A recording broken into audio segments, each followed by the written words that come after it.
Hello everyone, this is निकुंज और आप एक बार फिर से योर ऑन क्लासेस के चैनल पर। हमने साइंस के 9th क्लास का सिलेबस जैसे ही देखा था, उसके बाद हमने बोला था कि नेक्स्ट डे से वीडियोस आएंगे। तो ये है हमारा फर्स्ट वीडियो, फर्स्ट चैप्टर को लेके, चैप्टर नंबर फर्स्ट, जिसका नाम है मैटर इन अवर सराउंडिंग। अच्छा, एक बात और, अगर आप आपके फ्रेंड्स को शेयर कर दीजिएगा वीडियो, फर्स्ट चैप्टर कोर्स शुरू हो गया है और मैटर इन अवर सराउंडिंग। अब इसमें क्या क्या पढ़ेंगे ये हम फर्स्ट स्लाइड में देखते हैं। तो ये है first slide, physical nature of matter. Matter के फिजिकल नेचर क्या है, पार्टिकल्स कैसे घूम सकते हैं, पार्टिकल कितने दूर होते हैं और उनके अंदर काइनेटिक एनर्जी होती है या नहीं होती इस टॉपिक के अंदर। और उसके बाद पार्टिकल की कैरेक्टरिस्टिक्स क्या होती है, वो क्या क्या अपनी बातें बताते हैं, क्या उनके अंदर स्पेशलिटी है। और स्टेट्स ऑफ मैटर, ये तो हमारा फेवरेट टॉपिक है, ये हमेशा आता है सॉलिड, लिक्विड और गैस में। सॉलिड, लिक्विड, गैस क्या है, इनमें पार्टिकल्स कैसे अरेंज्ड होते हैं, ये सारी बातें। उसके अलावा change in states of matter, matter कैसे चेंज होता है। जैसे आप आइस को गर्म करोगे तो पानी बन जाएगा, पानी को गर्म करोगे तो वेपर बन जाएगा। तो स्टेट्स ऑफ मैटर कैसे चेंज होती है, सॉलिड टू लिक्विड कैसे बनता है, लिक्विड से गैस कैसे बनता है, ये सारी चीज़ें।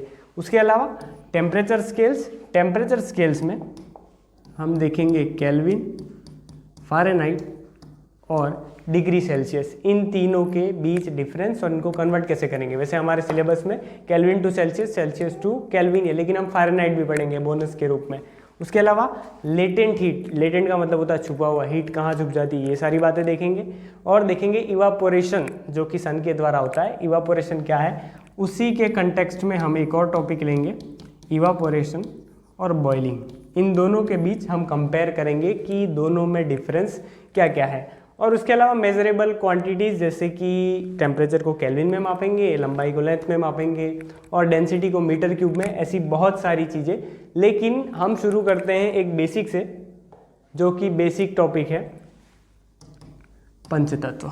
क्या है पंचतत्व, क्या पढ़ेंगे इसके बारे में। देखिए, यूनिवर्स में सारी जो चीज़ें, फर्स्ट लिखा है एवरीथिंग इन दिस यूनिवर्स, इस यूनिवर्स में सारी जो चीज़ें हैं उनको साइंटिस्ट ने, वो एक मटेरियल से बनी है, उनको साइंटिस्ट ने नाम दिया है मैटर। तो ये तो हुआ बेसिक कि सारे मटेरियल जो है वो मैटर से ही बने, कोई मैटर से बाहर का नहीं है, कोई आउट ऑफ सिलेबस नहीं है। और इंडियन फिलोसोफर जो कि ऋषि मुनि थे, वो ये कहते थे कि दुनिया में जो भी चीज़ें हैं वो 5 चीज़ों से मिलकर बनी है। यहाँ पे आप देख सकते हैं, फायर, अर्थ यानी पृथ्वी, वाटर और एयर और स्काई, जैसे कि हमने यहाँ पे लिखा है एयर, अर्थ, वाटर, फायर और स्काई। इन 5 चीज़ों से मिलकर बनी है, 1, 2, 3, 4 एंड 5। इन 5 चीज़ों से मिलकर बनी है, इसीलिए इन्हें कहा जाता है पंचतत्व। आपने शक्तिमान देखा होगा, वैसे तो आप जनरेशन अल्फा के हैं, फिर भी अगर आपने देखा हो तो वो 5 चीज़ों से बनता था। मतलब कि कोई भी मटेरियल जो है वो पंचतत्वों से बनता है। और अभी हमने उस नए टर्म को नाम दे दिया मैटर। लेकिन ये 5 टर्म तो पहले ऋषि मुनि कहते थे, लेकिन इसके अलावा और फिलोसोफर कहते थे।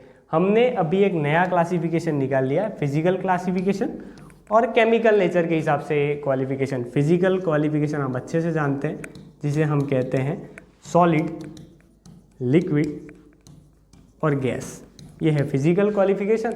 और केमिकल क्वालिफिकेशन अगर आपने पढ़ा हो तो हम एक तो देखते हैं मिक्सचर और एक देखते हैं प्योर सब्सटेंसेस, कि मिक्सचर 2 टाइप के होते हैं, सब्सटेंसेस, प्योर सब्सटेंसेस भी 2 टाइप के होते हैं। इनमें बहुत सारा आगे क्लासिफिकेशन करते हैं, लेकिन फिजिकल प्रॉपर्टीज़ में जो है 3, सॉलिड, लिक्विड, गैस।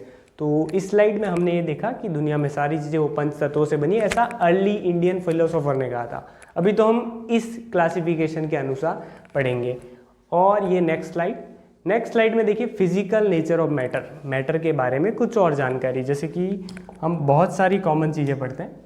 एटम, क्या है एटम, तो मैटर जो है वो छोटे छोटे पार्टिकल से बनता है। इन्हीं पार्टिकल को टर्म दे दी गई है एटम। कोई भी चीज़ छोटे छोटे पार्टिकल से मिलके बनी हुई होगी, जैसे कि यहाँ पे देख रहे हैं ये छोटा सा एक पार्टिकल, इस एक पार्टिकल का नाम दे दिया है एटम।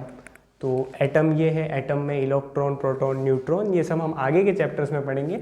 लेकिन मैटर जो होता है वो छोटी छोटी चीज़ों से बना होता है, जिसे हम नाम देंगे एटम। अब next, this particle can not be seen by naked eyes, हम अपनी आंखों से इसे नहीं देख सकते और सिंपल माइक्रोस्कोप से भी नहीं देख सकते। ठीक है, इसके लिए आपको ये महंगे वाले माइक्रोस्कोप, जिसमें आपका घर जाएंगे ऐसा कह सकते हैं आप। उसके अलावा particles of matter are continuously moving, कि पार्टिकल जो होते हैं वो मूव करते रहते हैं। सॉलिड में नहीं करते हैं, सॉलिड में पार्टिकल ज़्यादा मूव नहीं करते हैं, लिक्विड में करते हैं और गैस में करते हैं। अगर आप नहीं समझ पाए तो आगे की स्लाइड्स में धीरे धीरे समझ पाएंगे कि लिक्विड के अंदर पार्टिकल मूव करते रहते हैं, सॉलिड के अंदर नहीं करते हैं, और गैस के अंदर तो बहुत फ्रीली मूव करते हैं, इनको इंडिपेंडेंस मिल गई है।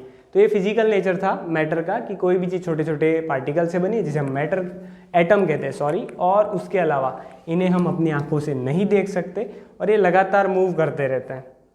इसके अलावा next slide, characteristics of particle of matter. क्या लिखा है कि particles of matter have space between them, इनके बीच में स्पेस होता है।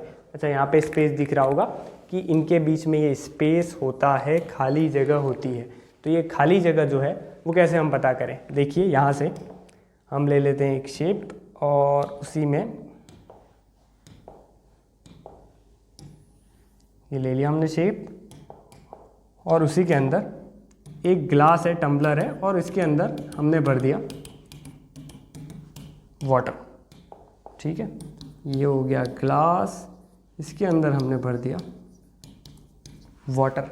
अब ग्लास, वाटर, इसके अंदर जो पार्टिकल्स होंगे, हम पार्टिकल्स एक बार बना लें। इसके अंदर जो पार्टिकल्स होंगे छोटे छोटे, ये पानी जो है वो लिक्विड फॉर्म में। अगर कोई चीज़ लिक्विड है तो उसके पार्टिकल्स थोड़े थोड़े दूर होते हैं, सॉलिड होता है तो बहुत पास पास होते हैं, लिक्विड होते हैं तो थोड़ा दूर दूर। तो ये दूर दूर के पार्टिकल्स हो गए। अब ये तो हो गए लिक्विड के पार्टिकल्स, पानी जिसको हमने माना था H2O। अब इसके अंदर आपको जो मिलाना है, शुगर, सॉल्ट, कोई भी एक चीज़ अगर हम मिलाते हैं, जैसे सोचिए हमने डाल दिया सॉल्ट, अगर आपने इसमें सॉल्ट डाल दिया तो इसका लेवल मार्क कर लीजिए। अब सॉल्ट आपने डाला तो क्या पानी का लेवल बढ़ेगा या घटेगा? आपने कोई एक्स्ट्रा चीज़ मिलाई है तो बढ़ेगा या घटेगा, आंसर दीजिएगा। मैं बता देता हूँ कि ना तो घटेगा ना बढ़ेगा, कुछ नहीं होगा, जितना है उतना ही रहेगा। क्यों? क्योंकि जो साल्ट के पार्टिकल्स हमने डाले वो इन पार्टिकल्स के बीच सेटल हो जाएंगे। सेटल होना मीन्स यहाँ पर इन पार्टिकल्स के बीच में जो खाली स्पेस है, इस खाली स्पेस में चले जाएंगे। तो इस नॉर्मल सी बात से हमें ये पता चला कि पार्टिकल्स सेटल बीचों बीच खाली स्पेस में चले जाते हैं। अब कहीं तो जा रहे हैं तो खाली स्पेस में जा रहे हैं। इससे हमें पता चला कि मैटर के जो पार्टिकल्स होते हैं छोटे छोटे, जिन्हें हम एटम्स कहते हैं, उनके अंदर छोटा सा स्पेस बना हुआ होता है। इनके बीच यहाँ पर भी आप स्पेस देख सकते हैं, तो ऐसा स्पेस इनके अंदर होता है। अब नेक्स्ट स्लाइड देखिए, characteristics of particle of matter, इनके क्या क्या कैरेक्टर है। तो ये एक दूसरे को अट्रैक्ट करते हैं, मतलब इनके बहुत सारे बेस्ट फ्रेंड्स हैं। देखिए कैसे पार्टिकल जो होते हैं वो एक दूसरे से जुड़े हुए होते हैं, एक दूसरे से जुड़े हुए रहेंगे बहुत सारे पार्टिकल्स। अब ये देखिए ये जुड़े क्यों होते हैं, क्योंकि इनके ऊपर लगता है फोर्स ऑफ अट्रैक्शन। ये एक दूसरे को अट्रैक्ट करते हैं और ये किसी में ज़्यादा होता है, किसी में कम होता है।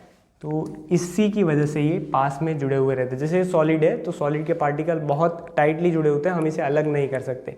अगर आप लिक्विड में जाएंगे तो लिक्विड में हाथ डाल के निकालिए, थोड़ा सा लिक्विड आपके हाथ में आएगा, क्योंकि उनमें जो फोर्स ऑफ अट्रैक्शन थोड़ा कम होता है। और गैस को आप ऐसे ही हाथ कीजिए, थोड़ा सा हाथ घुमाइए तो गैस अलग अलग पार्टिकल हो जाएंगे। इसलिए हमने लिखा है कि सॉलिड में सबसे ज़्यादा होता है फोर्स ऑफ अट्रैक्शन, लिक्विड में थोड़ा कम और गैस में सबसे कम। जैसे कि ये सॉलिड के पार्टिकल है तो एकदम पास पास लगे हुए, यहाँ पे भी देख सकते हैं सॉलिड के पार्टिकल के अंदर फोर्स ऑफ अट्रैक्शन, एक दूसरे को पकड़ने की जो पावर है वो ज़्यादा होती है, तो बहुत पास पास लगे हुए हैं। लेकिन हम लिक्विड के पार्टिकल बनाएं वो थोड़े दूर दूर होते हैं, क्योंकि उनके अंदर फोर्स ऑफ अट्रैक्शन ज़्यादा नहीं होता है और गैस के अंदर भी ज़्यादा नहीं होता है, इसलिए वो बॉन्डेड टुगेदर, जैसे कि एक टर्म लिखी हुई है, ये बॉन्डेड टुगेदर है सॉलिड वाले। लेकिन लिक्विड और गैस के बॉन्डेड टुगेदर पास में जुड़े हुए नहीं रहते हैं, क्योंकि फोर्स ऑफ अट्रैक्शन सबसे ज़्यादा होता है सॉलिड में, उसके बाद लिक्विड, उसके बाद गैस। तो ये सिंपल है, सबसे ज़्यादा फोर्स ऑफ अट्रैक्शन किस में रहेगा तो सॉलिड आप आंसर दे सकते हैं, और सबसे कम किस में रहेगा तो गैस। इसी के साथ नेक्स्ट स्लाइड में, तो आज का यही ख़त्म होता है। हमने कुछ कॉमन चीज़ें देखी, छोटा सा वीडियो था कि पार्टिकल्स ऑफ मैटर के बीच में स्पेस होता है, और कुछ कॉमन चीज़ें कि मैटर जो है वो छोटे छोटे पार्टिकल से बना है जिसे हम एटम कहते हैं। तो ये हमने देखा एक छोटा छोटा बेसिक्स, और इसके अलावा आपको लास्ट में एक काम करना है कि चैनल को कर लेना है सब्सक्राइब। रोज़ाना आपको ऐसे वीडियोस मिलते रहेंगे। तो वीडियो का कंटेंट अच्छा लगा तो वीडियो को लाइक करें, शेयर करें, और कुछ फीडबैक देना चाहते हैं तो आप कर सकते हैं कमेंट। अपने फीडबैक से कमेंट आप कर सकते हैं और सब्सक्राइब ज़रूर कीजिए। मिलते हैं नेक्स्ट वीडियो में।